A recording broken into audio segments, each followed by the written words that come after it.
Hello again, everyone. Hyperion here. I'm still in No Man's Sky because I'm actually starting to really have fun with this game. And, even though I report a lot of bugs and I've had a few rants lately, those are just the parts that don't work. But the parts that do work have made me really excited and enjoy this game again. And, and they're fixing the bugs as I report them. They are fixing the bugs that I'm reporting, and I'm really happy to hear that. It makes me really respect them as a game company, because a lot of times I've filled out bug reports for other games, and they just disappear into the ether, and I never ever see them again. So, but these are some big changes coming up based on a lot of the things that I've reported, and I'm glad to see that. But I wanted to take the opportunity in this video to talk about S-Class ships. And it's going to be a little bit of I just wanted to educate everybody, but I also do have some bugs to report, and it'll be mildly entertaining.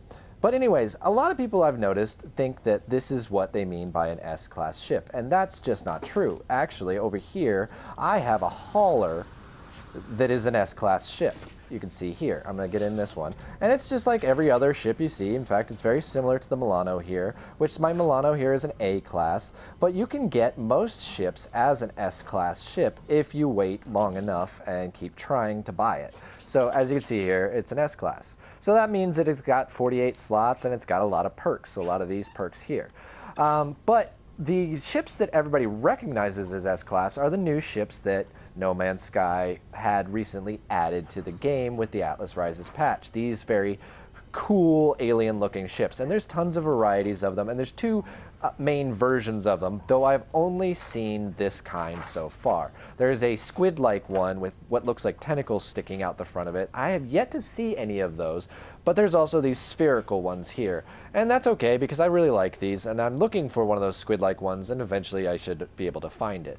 And some of the cool things about the S-Class ships is that they actually transform when they land. This one here, these little winglets fold up when it lands, and I thought that was really cool. And there's some different parts, like there's an engine that's different on some of them that comes out, and it closes up when it lands and stuff like that. But I named this one Zapdos because you have to admit, it kind of looks like Zapdos on this nose here and all that. But yeah, and over here I have a second one that I just recently bought, and it is one of the more interesting designs, but I will talk about this later. It's very similar to that one, but it has this wing design, but I'll get into that later. But what I wanted to talk about was I've seen a few posts and stuff where people are complaining that S-Class exotic ships, as these are called, and I'll go ahead and get in so I can look at the details on it.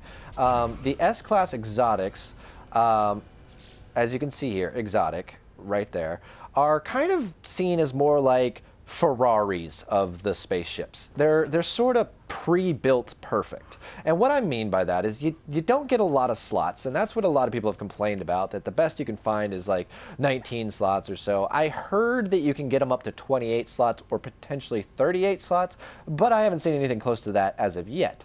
But here I have a 19 slot, and that's the highest I've gotten so far, and my other one is only 18 slots. And so, eventually I will see how high they go. But here's the thing I noticed, and this one isn't upgraded, but the other one is that you don't have a lot of room for upgrades and weapons. You get a pretty standard technology slots variety here, 6 to 8 on most of them that I've seen, but you can get just about anything because, again, like most of this game, it's randomly generated. But you get such high perks here, and these numbers are so high that you really don't have to do all that much upgrading for them to have a lot of good potential. In fact, in this one, we'll go ahead and jump into it now. This one has really high numbers. The damage potential is 2,456, and I don't have that much installed into it. I'll have to use the D-pad there. Just rocket launchers and these positron ejector things, yeah, it's some of the higher upgrades to it, but it really kicks a lot of butt already. And the maneuverability on all of them is already very substantially high. So adding a lot of engines and all that isn't necessary, but you still can and really boost its potential. But like I said, they kind of come pre-built perfect in a lot of ways. You can do a lot of damage with these with just its standard build items, and then you can leave a lot of these slots open. You don't even have to go as crazy as I did, where I added all this stuff because I just wanted to have fun with it. So yeah, that's the idea behind the exotics as far as I can tell. And that's what really kind of makes them a little bit cool. And most of all, it's just good to see a new variety of ship in the game. Because if you've been playing as long as me, you start to notice that all your ships begin to really look the same, especially if you have certain favorites. Like, I'm a big favorite of these wings, and there's only so many variations you can see those wings in on these ships. You know, if those wings came on maybe a fighter like this one over here, that would really step things up and add some variety, but I would just really love to see more than just 2 ships added. But I'm not complaining, because at least we get new stuff, and I'm constantly playing the game looking for that other design. And I keep coming across different designs of this that I like even better than the last one I bought. So anyways, that's kind of the rundown as far as I've figured out when it comes to S-Class ships. And they're usually not very expensive, they're just rare and hard to find. And one trick I kind of learned, and I can't say for certain this always works, but it seems to have worked for me, so you might want to give it a try, is usually I don't see an S-Class ship, an exotic S-Class ship, unless I've just recently warped into a solar system. I've tried reloading the game, I've tried teleporting to my base and coming back again, and you'll see the same ships land every time you return. But the S-Class ships, I was able to get this one over here by constantly warping out of the solar system and back in again, and once I landed on the space station, I always flub that word. Once I landed on the space station, within a few seconds this guy landed. And I was able to do that enough times till I found one with enough slots that I was happy to take it and leave. Even though I probably could have done better. But, you know, it's a long process of trying to find the perfect ship, so once I found good enough, I was ready to go. Now, let's talk a little bit about the bugs with these ships. Now, first of all, I don't have very many bugs with Zapdos over here. He's a pretty good ship, but I haven't actually worked on him yet. I just sort of have kept him, and it's sort of meant to be a trophy for you. It's not really meant to be a very utilitarian ship. That's what the haulers are for, that's what the fighters are for. Actually, they're kind of good for fighters, but really they're just sort of there as a trophy that you found it and was able to buy it, and you've got it on your ship. Collecting dust is fine. That's what most people do with a Ferrari, right? You buy it and you never ever drive it. So that's what they're kind of meant to be. But this one over here was such a unique design I had to go for it, and it's not the first time I've had this design, and I got rid of the last one due to these problems, and I felt now that I have another one, it was a good idea to probably take the time to address these problems.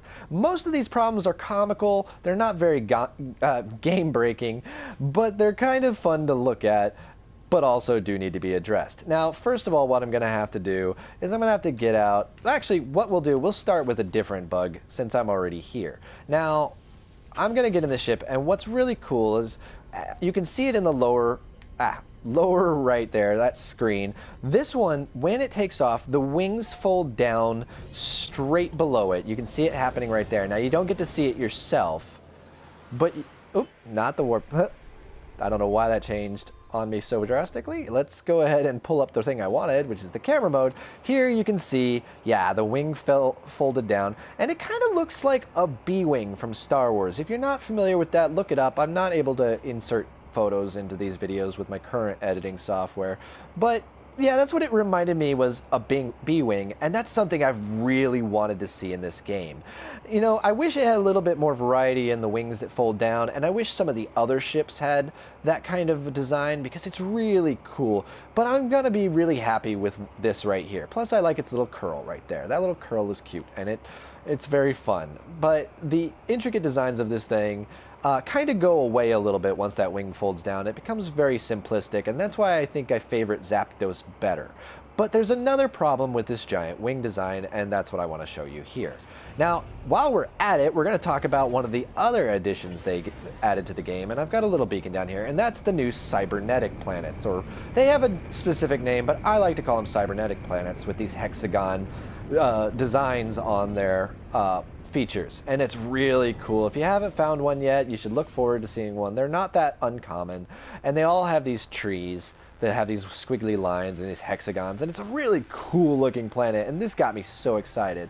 But there is a little bit of a disappointment with them, and I'll get into that in a second. So here we go. We've landed, and the wing has folded back to the top, and it's got these cool solar panels on it. I thought that was just really neat and really exciting. And on these cybernetic planets, you can find these rings, which are something we saw in some of the first trailers for the game. So now we finally have them. I can't quite tell you or figure out what they do, but I do know you can interact with them with these panels hidden right here. It's a little hard to find it, but if you interact with this panel, it'll give you some lore into the game, sort of, or I'm not really sure what it does. I'm not going to spoil it for you here, so go ahead and keep an eye out for it. But yeah, and this is not my favorite of the cybernetic planets that I found. This white design is a little bit too washed out. I found some really cool ones where they have this metallic sheen, and it's really nice. And they have these floating rocks. I thought these are really cool too. So yeah, these are nice. Now, here's some downsides to these planets. There's absolutely nothing on them, and I mean that. If I scan here, you'll see nothing comes up. There's a little bit of plutonium. Plutonium is typically in short supply here, but you're not going to find any buildings and definitely no creatures at all. So that's a little disappointing, and maybe down the road they'll add some more stuff. But otherwise, these structures right here are pretty much the only thing I've been able to find on these planets at all. And I'm getting this weird sound distortion. But anyways, that's not why I landed on this planet. I landed on this planet to show you one of the funny bugs with this wing design, and I just wanted to show this off. But if you are to call your ship using the new Call a Ship freighter, you'll notice that it shows up on the screen with the wing down, and it sort of rests on its wing. And I'm going to get a little bit over here so I can get some distance on it, and you can see the whole thing moving. But again, I wish I had kind of landed in a darker planet because it's so hard to see on this washed out one. But here we go. We got some distance here. So I'm going to call this planet, and you're going to see something funny. Call this ship, I mean. It's going to land, and then it's going to freeze in this sky. This happens every time. What's happening is it's landing at the point where the wings touch, but the landing gear doesn't seem to matter. But it's not that big of a deal because you can actually still just get into it from walking underneath. And it's just kind of amusing, but this is something that probably should be reported, and they're going to need to fix it. But I thought it's amusing. And it's a real shame because I really like these ships, but I don't typically take them for this reason. Now, another problem with these is going to take a little bit of work. So let me go ahead and take this guy back up to my freighter and show you that. And this problem is a little bit bigger. It's not that bad, but it is kind of an issue I want to address. And we're going to go ahead and fly into my freighter here, this new freighter I just bought in my last video, which, by the way, was black and gray, so I'm constantly talking about the fact that the freighters change colors, and this one most definitely changed colors again. But we're going to land in here, and it should land just fine. As long as you're in your ship, it doesn't do that weird bug where it lands a few feet in the air. It will land just fine on a landing pad or on the ground as long as you're in your ship. It's just when you call the ship does it do that weird funky thing. And it's very amusing, and it doesn't really hurt anything, so that's funny. But what we're going to have to do is we're going to have to get in the Milano here, and I'll show you why in a moment. So we're going to get out here, and we're going to fly somewhere else. We're just going to fly into space, so we're not having to land on the planet here. Alright, as soon as I can activate that, there we go. So when you call your freighter, well, I'm not going to be able to call it because all these freighters just warped in. That's a little bit of a frustration too, that can usually disrupt your ability to call your freighter, so maybe that could be addressed. But anyways, now that I'm free, I can call my freighter. And no, I'm not going to attack the bounty. Thank you. I just did 3 of them. I'm okay. So anyways, when you call your freighter in and it respawns, it recycles your ships and puts them in slots based on some sort of order that I can't quite figure out. It's not based on the order in which you bought them or anything, it's just this arbitrary order that picks based on what ship you're flying. But as you'll see, because I'm flying this ship, my S-Class exotic with the big wing is now in that center spot right there. And this is where it creates a few issues. First of all, as you can see, it is inside of my walkway, which is kind of amusing. So it's inside of my freighter. So I don't really know how you could fix that because, you know, that's just the shape of things and everything. You'd have to either completely redesign this, maybe with shorter wings, wouldn't complain about that, but yeah, that's kind of an issue, and they're not gonna redesign the entire interior of the freighter for that. But I just felt like I would point that out. But the other problem is, and this is the big one, is when you walk up your freighter, if your S-Class Exotic with your folding wing is sitting in the center console there, you'll notice the wings are sticking through there. You actually can get stuck right here. You can't see it, but there's an invisible wall that I can't walk around. I can't, I'm being stopped by this invisible wall right here. And it's just this weird thing. I can also get inside my ship from up here. So this is a bit of an issue. Now, you can still get around it if you jump, apparently. But yeah, there is definitely an invisible wall right here that I cannot pass. So that's a little bit of a thing. Oh, see, I can land on it. There you go. Now I can prove it. I am standing on something here and floating above the ground. So the wings cause a little bit of an issue there. Not that big of a deal. I can still get around the freighter. It can just get annoying if you're coming and going a lot, and if you have that thing constantly parked there. And so we're going to go ahead and get in it, and that's just this funny kind of thing.